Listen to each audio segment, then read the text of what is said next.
So we need intelligent systems that act as our executive assistants and help us drill through the data, make more sense of it, and bring forward recommendations that will work for us. And that's where artificial intelligence comes in. So now let's define artificial intelligence, because there have been so many definitions and misperceptions, and you keep hearing about chatbots and machine learning and AI. Let me just give you a quick introduction to what people mean by that. And I'll use examples, self-driving cars. So when people talk to you, tell you about machine learning, what it means is that it's a piece of software that looks at data. You know, in the self-driving cars, these are images coming out of the cameras on the car, right? So it's looking at the road, think of the lane markings and the stop signs and the yield signs it's encountering, the cars before that. So this computer software is looking at these and figuring out what is the road, which is a stop sign, how does the stop sign look like, and whether something that is crossing the pedestrian crossing is a human being or it's just a plastic bag that's being blown over by a wind. So that is recognition of patterns. So you might have heard of face recognition. It's a very popular application. Now if you're holding iPhone 10, it's using face recognition to allow you to gain access into the phone. So machine learning is the computer software that looks at data, statistically knows what a face looks like and what a road looks like, what a stop sign looks like. That's all it is. The more data it knows, it's better in terms of understanding and recognizing. When you talk about AI, take a self-driving car. It's not enough to know, oh, there is a stop sign or there is a human being crossing the road. It needs to plan. Oh, there's a pedestrian crossing the road, I need to stop, and there's only 3 feet away. I better apply the brake. So artificial intelligence is not only about recognizing patterns, such as faces and so on, but also being able to plan and schedule and make reason about what it is doing. And that's where, so machine learning is a part of AI, and AI goes further than that. And now cognitive computing is maybe a term you might have heard, and that is all about building chips that emulate our brain, right? Neural networks, and also bringing in domain expertise. So if you want to build an AI system for real estate or housing industry, housing finance, it needs to know what matters about the consumers, about the homeowners. So what drives them, what kind of homeowners value their homes and so on. So it's about deep melding, combining the deep industry expertise into these AI techniques and machine learning models to build useful systems, meaningful systems that can help us do our work.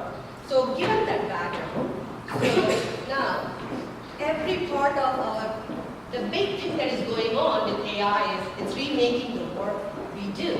Every walk of our life, whether it is an attorney, whether you are a veterinarian, whether you are a rap music creator, whether you are a dress designer, we have AI systems that are helping these professionals. You are a chef, we have AI systems that are looking at data and helping them to design, do their work better.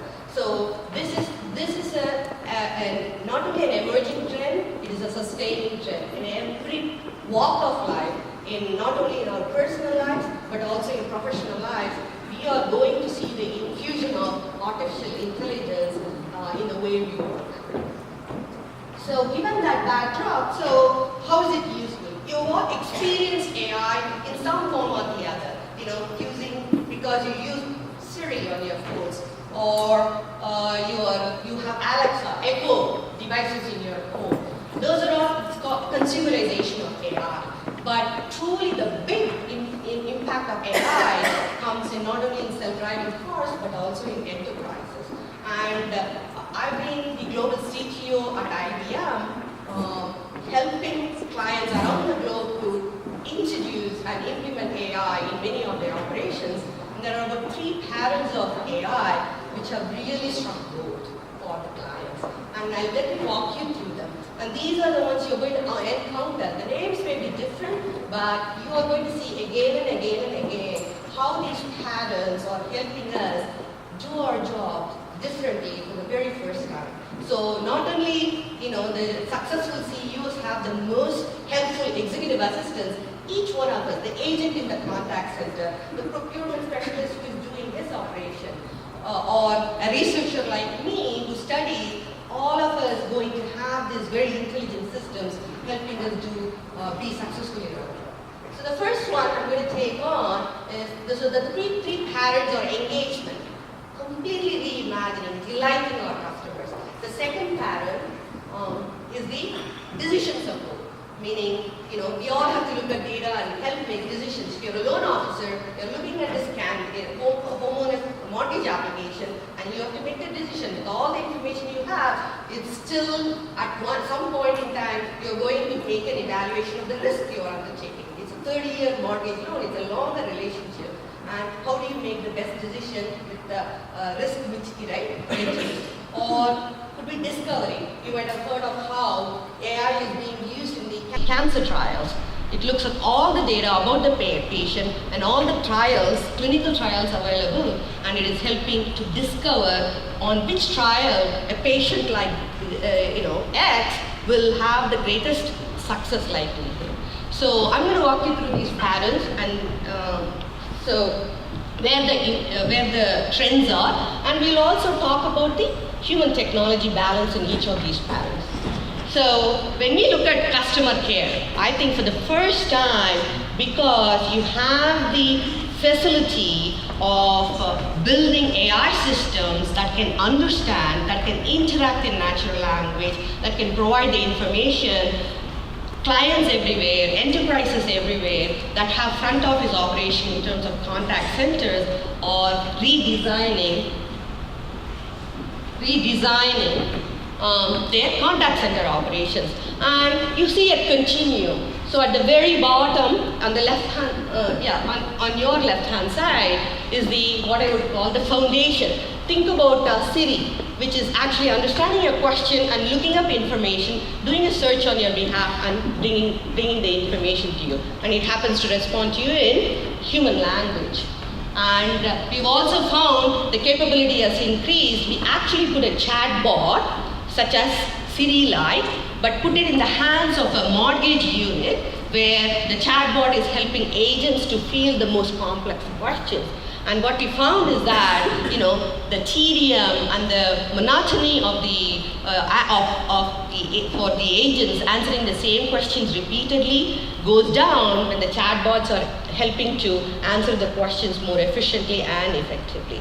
Now go further, and what we are seeing is something called virtual agent. And this is actually AI systems not only answering your questions, but also acting on your behalf. Let me have the AV team play a little video where the future is already headed. Think about, you are a woman, you need to have a haircut, you need to make an appointment with the salon. Let's play it, please. The progress of the assistant. As I said earlier,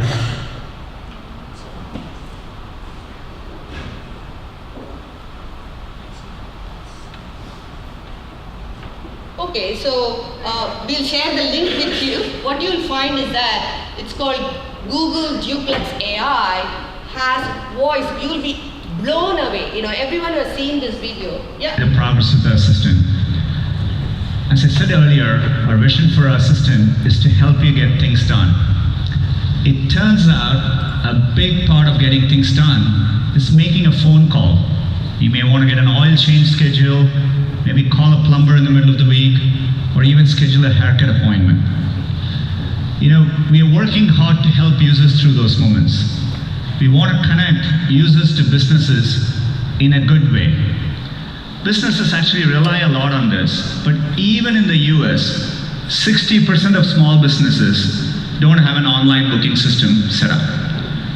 We think AI can help with this problem. So let's go back to this example. Let's say you want to ask Google to make you a haircut appointment on Tuesday between 10 and noon. What happens is the Google Assistant makes the call seamlessly in the background for you. So what you're going to hear is the Google Assistant actually calling a real salon to schedule the appointment for you. Let's listen.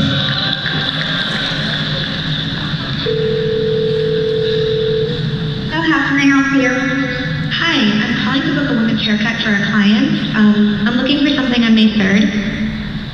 Sure, give me 1 second. Sure, what time are you looking for around? At 12 p.m. We do not have a 12 p.m. available. The closest we have to that is a 1:15. Do you have anything between 10 a.m. and 12 p.m.? Depending on what service she would like. What service is she looking for? Just a woman's haircut for now. Okay, we have a 10 o'clock. 10 a.m. is fine. Okay, what's her first name? So, I don't know whether you were blown away. When I saw it, I was blown away for 3 things. Did you realize how authentic?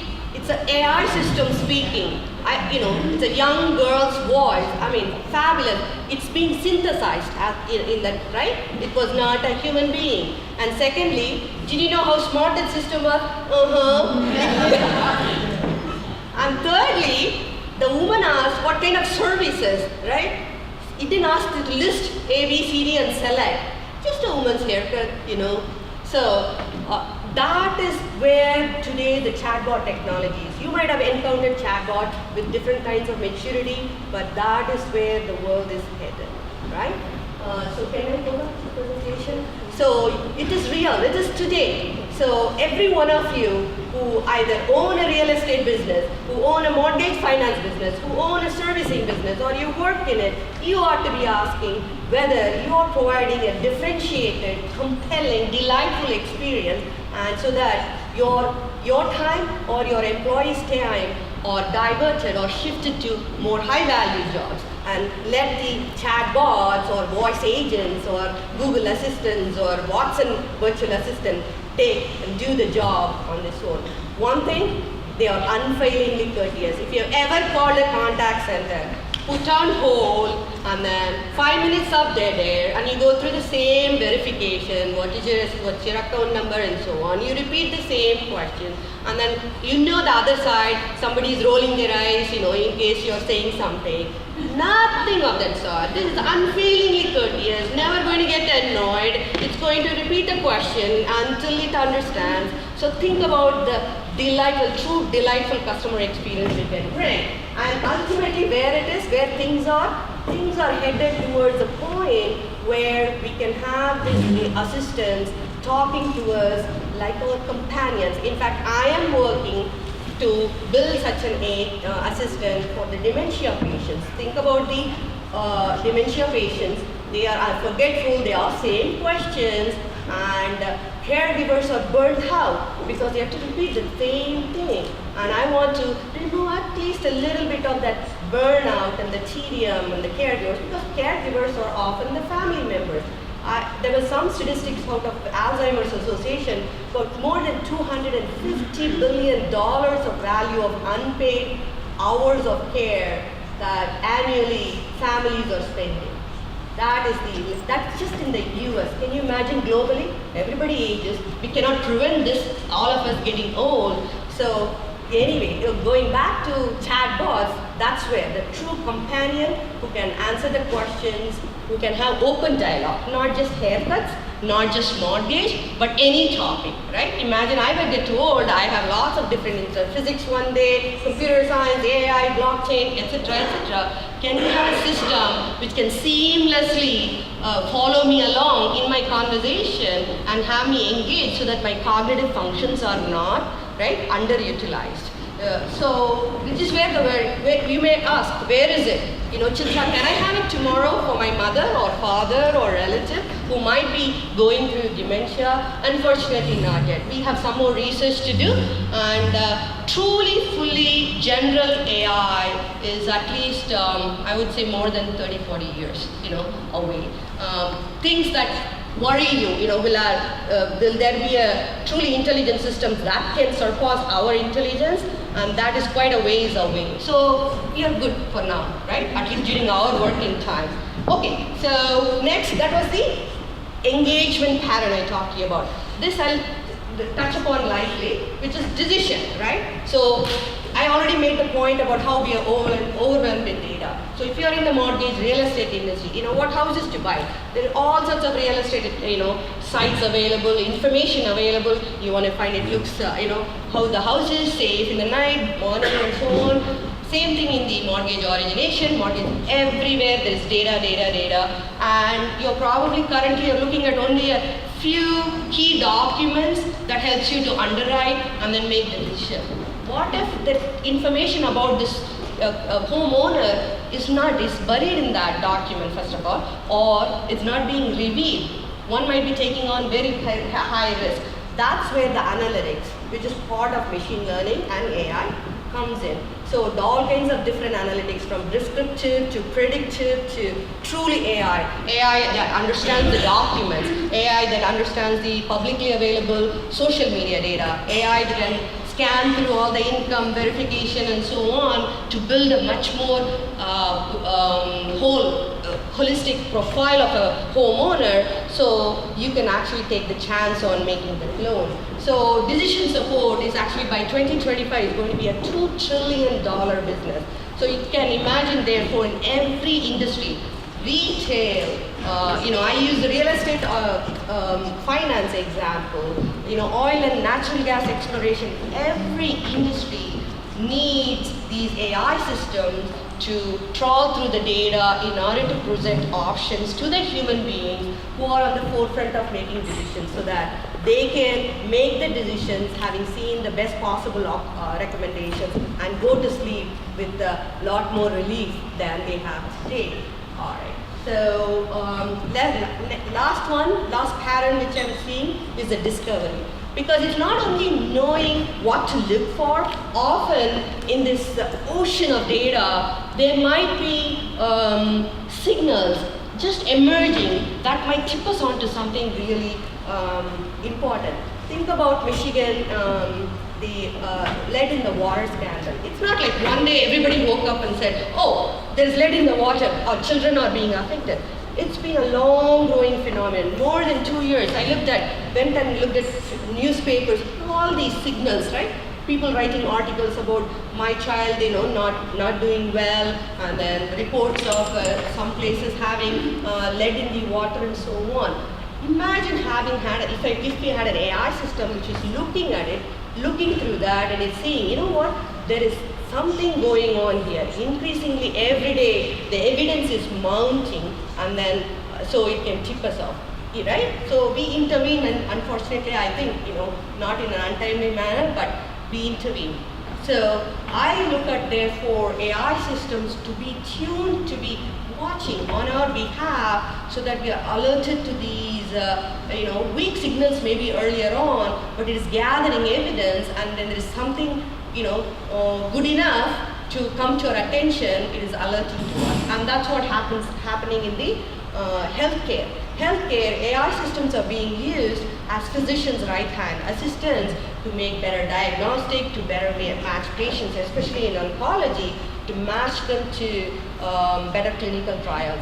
In fact, there was an experiment University of North Carolina, Chapel Hill did, where they took more than 3,000 of the patients, several thousands of patients, and asked the AI-based system to match with clinical trials. Well, yeah, more than 98% of the time, what the AI system came up with matched with the oncologist, best in the world. They were recommending for the patients. But in 30% of the time, 13% of the cases, AI system came and matched with trials that the oncologists hadn't even heard of. Because every day there is new trial, there is new drug, and new experiments going on. And can you imagine the doctor's load and still trying to keep up with that, reading through this? So that's my own. So I'm not taking more time. So discovery is all about that, and discovery for real estate. I gave you a medical healthcare example, but discovery for us who work in financial services, discovery is manifested, its usefulness, its value is manifested in RegTech. You hear about fintech. RegTech is a big new industry growing, and that's where, to give you an example, we have systems already looking through all the regulations that have been published, understands how Americans write the regulations, how British write the regulation, how Germans write the regulations. Some are very prescriptive. In the US, regulations are, somewhat ambiguous. It's up to us, the implementation, people to look at it and how to implement it. So AI system read through the regulations, compare against your operational controls and say, you know what, the new regulation, CFPB has told you to change the way you're calling the borrowers, and it is alerting. Currently, it's a job done by lawyers, pouring through thousands and thousands of pages and remembering which ones are the same, which ones have changed, which ones have been deleted, because they have to take that to the operational folks and have them implemented. And that's where we are seeing a great value for the AI, using its discovery capability. So to wrap it up, where we are really seeing new frontiers of automation. So we're all used to having little macros, SQL scripts that help us do our work, right? You've seen in mortgage lending, our loan officers have their own Excel spreadsheet where they are looking at the information and underwriting, our underwriters. So that's what I call basic automation. It's making you to be efficient. Then the next one, which is currently being implemented in banks around the world, is this thing called RPA, right? Robotic process automation, where if there are jobs where somebody is looking at a document and comparing that information on the screen, you can actually build a process robot which looks at the electronic document and compares the information. Think about this. You have 600 pages or 60 pages of your loan file. You need to check the social security number is the same on every single page for your closing package. And that's where this RPA, robotic process automation, is being increasingly used to give you another level of lift in your efficient automation, efficient operation. Now where the world is headed is the intelligent automation, which is where AI, so it's not only in these document verification, QC, truly AI systems that can help in your loan officers making a much better decision. Who is going to lead you? Given the tight mortgage market now, you want to hold on to your borrowers. Maybe they are going to move somewhere and go to another lender for a variety of reasons. AI system we actually build some retention solutions that can decipher that from the data. So that's where the intelligent automation is, where now AI system in partnership with human beings are going to present options, so we human beings can take better decisions, can do our work more successfully, more confident. So however, we talked about the balance. So my position has been one of measure. So you have Elon Musk the genius of our time who passed away recently, Stephen Hawking, all raising alarms that AI is going to be the end of humanity, extinction of human beings. And they talk about this technological singularity where AI intelligence surpasses human intelligence and therefore will take over the world. So you have on one hand people raising fears and alarms, and you have the other hand, robots building fake news and doing all kinds of things. We've also seen that. So there is, for me as a scientist, there is a middle ground to this. Technology advances cannot be stopped. Think about where we were in Industrial Revolution or where we were, just 40 years ago. So that is relentlessly moving forward frontier. But what we can do is surround it with the right policies and right programs in order to make sure that the technology, AI technology, is put in the right hands and used in it, right? In a right manner. So this is about society and the governments playing a catch-up with the AI technology. So I think another thing is nothing to fear as of now. Maybe not even in 10 years. It's quite a way to come when we are all going to see an AI system that is going to exhibit consciousness like you and me. So at the end of the day, but you have to demand, as a vendor, as a supplier, as a consumer, you could do one thing. demand three things. What is the purpose of the AI? So people are not designing AI for nefarious reasons, and you should demand transparency. That means what kinds of data did you use, so that you're not trained on certain demographics of people. Your data was representative of the entire customer segments that are being served. Otherwise, it's just going to, there are studies that show the face recognition systems actually only recognized one group of people. There's a nice New York Times articles, you should read about it, how it was very biased and it could not recognize people like me or other. So you have to demand, I would suggest demand transparency, And the last one is trust.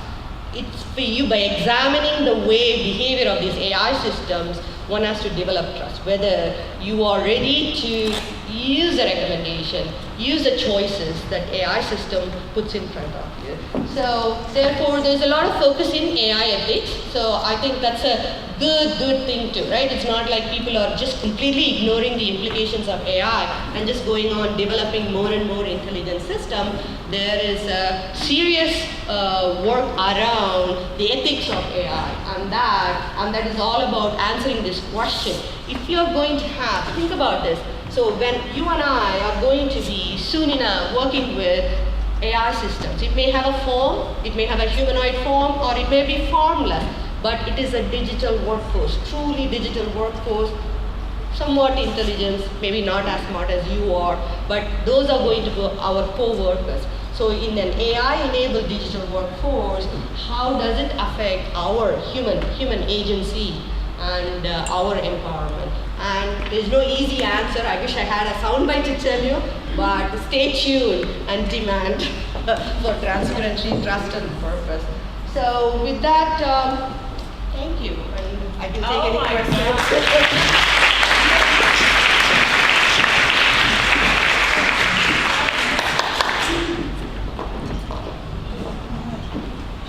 Oh my gosh, are the two first women just incredible, right? Yeah, Chitra, please, I spent 2 days with her in Las Vegas at the IBM think tank, and if you're overwhelmed now, imagine 2 days with her. Woo! Anyway, any questions we have? Yeah. First of all, you're terrific, and I'm fascinated with it. Owning a large real estate company and having intelligence like that to be able to speak to a consumer, really know what they're thinking rather than what they're just telling you, be able to have a robot walk someone through a house and have probably more information than the actual agent would even know. How far do you think that's away? Oh, okay.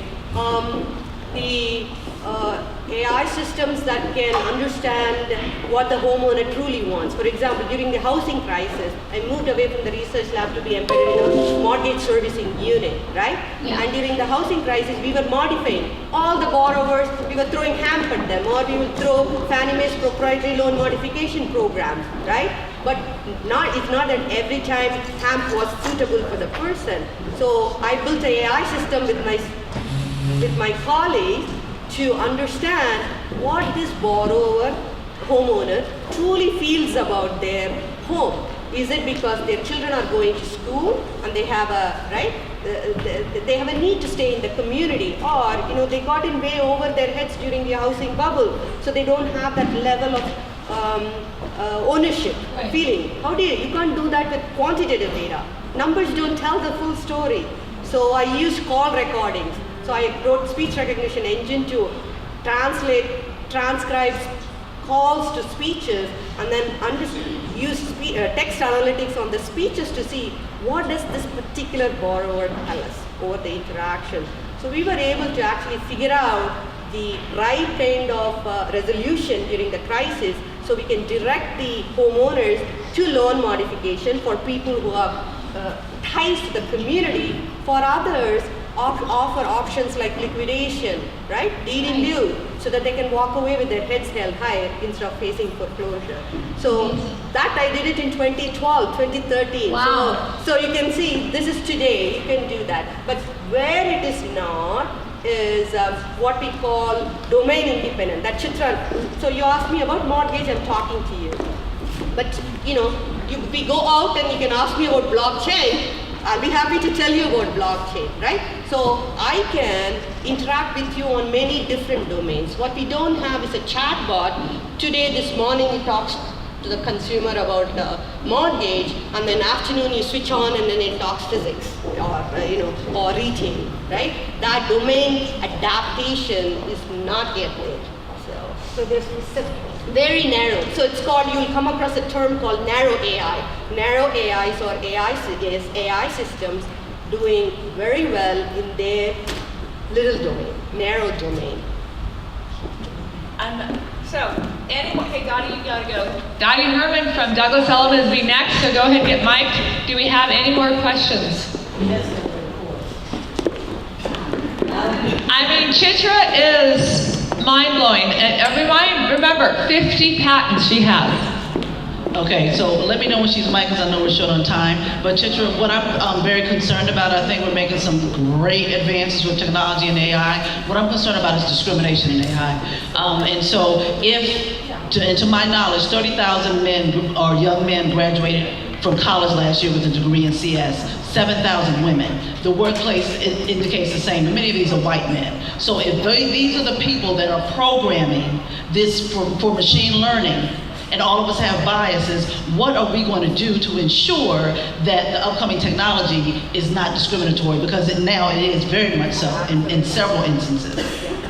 Very thought-provoking question that keeps me up, at night thinking over that, so that I am not making the same mistake that all of us, as consumers, as leaders of businesses, we have to demand transparency. Do not buy an AI system, however cool, sexy, glamorous it may be.